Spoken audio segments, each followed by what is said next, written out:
Hello US मेरा प्रिय दर्शकों എൻ്റെ പ്രിയ കാഴ്ചക്കാരെ നൻപർകളെ मेरा साथी today also I am giving on the classes for plus 2 students, not only plus 2, it for all. Then some I gave you formally the profile making and letter and so many things. Okay, ഇപ്പോൾ നമുക്ക് നോക്കാം plus ടുവിൻ്റെ last chapter crime and punishment. അറിയാലോ ആർക്കെ നാരായൺ അദ്ദേഹം എഴുതിയതാണ്. അപ്പോൾ is A famous writer.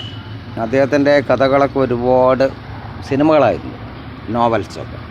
Anyway നോക്കാപ്പോൾ നിങ്ങൾക്ക് profile writing വരാം. ഏത് കുട്ടികൾക്കും 10 മുതൽ പ്ലസ് 2 MA ഇനി BA എന്തോ ആയിക്കോട്ടെ, എനി ക്ലാസ്സസ്. അപ്പോൾ നമുക്ക് ആദ്യം വരുന്ന അബൌട്ട് ദി ഓഥർ പറയുമ്പോൾ പ്രൊഫൈൽ റൈറ്റിംഗ്, അതുതന്നെ അയാളുടെ place, then when he was born and when was his death, അതുപോലെ വാട്ട് ഹിസ് ഗോട്ട്സ്, അത് എത്ര പുരസ്കാരങ്ങൾ, ഇങ്ങനെയൊക്കെ ചോദിക്കും. അപ്പോൾ പറയാം ആർക്കെ നാരായൺ 1906 to 2001, 1906 ജനിച്ചു, 2001 മരിച്ചു. Then is A famous Indian writer in English. നന്നായിട്ട് ഇംഗ്ലീഷിൽ എഴുതുന്ന ഒരു ഇന്ത്യൻ എഴുത്തുകാരനാണ് അദ്ദേഹം. അപ്പോൾ ഹി വാസ് ബോൺ ഇൻ ചെന്നൈയിലാണ് ജനിച്ചത്, അല്ലേ, പഴയ മദ്രാസ് എന്ന് പറയാം. ആൻഡ് എഡ്യൂക്കേറ്റഡ് അറ്റ് മൈസൂർ, അല്ലേ, ബാംഗ്ലൂർ, മൈസൂരിലായിരുന്നു, കർണാടകയിലായിരുന്നു അദ്ദേഹത്തിൻ്റെ വിദ്യാഭ്യാസം. അതുപോലെ his novels and stories R set in the imaginary town of Malgudi days. It's A famous, സിനിമയൊക്കെ ഉണ്ട് കേട്ടോ, മൽഗുഡി. അപ്പോൾ അദ്ദേഹത്തിൻ്റെ ഫേമസ് ആണത്.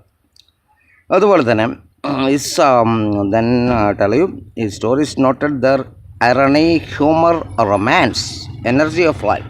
ഇതെല്ലാം ഉണ്ട്, അല്ലേ, തമാശയുണ്ട്, ജീവിതത്തിൻ്റെ ഓരോ കാൽപ്പനികമായ കാര്യങ്ങളുണ്ട്. ഇതെല്ലാം അദ്ദേഹത്തിൻ്റെ കഥകളിലുണ്ട്, നോവലുകൾ. അപ്പോൾ ഇതെല്ലാം നമ്മൾ ഓർക്കണം. അതുപോലെ തന്നെ വിത്ത് സിംപ്ലിസിറ്റി, വളരെ ലളിതമായ ഭാഷയിലധികം മനസ്സിലായില്ലേ, ഏവർക്കും മനസ്സിലാവുന്ന ഒരു ഭാഷയിൽ.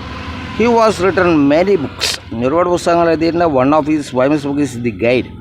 Guide is famous. What I tell you, ഞാൻ ഒരുപാട് ക്ലാസ്സുകളിൽ MA ആൻഡ് BA ഗൈഡ് പറഞ്ഞ ബുക്ക്, അതുപോലെ സിനിമ ഏതാണ്, അത് നിങ്ങൾ വായിച്ചിരിക്കണം. You should have to read that book. നല്ല രസകരമായ ഒരു ഇതാണ്. It's resembles like our prime minister's life. അതുപോലുള്ള ഒരു കഥയാണ്, നന്നായി നിങ്ങളത് വായിക്കണം. Was a famous movie with Dev Anand and Waheeda Rehman. അവരായിരുന്നു അല്ലേ, ദേവാനന്ദായിരുന്നു, ദെൻ അതിൻ്റെ famous hero, then heroine Waheeda Rehman, മനസ്സിലല്ലേ. അപ്പോൾ ഏറ്റവും നല്ല ഒരുപാട് വിജയിച്ചൊരു സിനിമയായിരുന്നു. അപ്പോൾ ഞാൻ ഇതിൽ നീട്ടുന്നില്ല, നമുക്ക് അടുത്തുള്ള ആക്ടിവിറ്റീസിൽ കയറാം. Okay, then continue.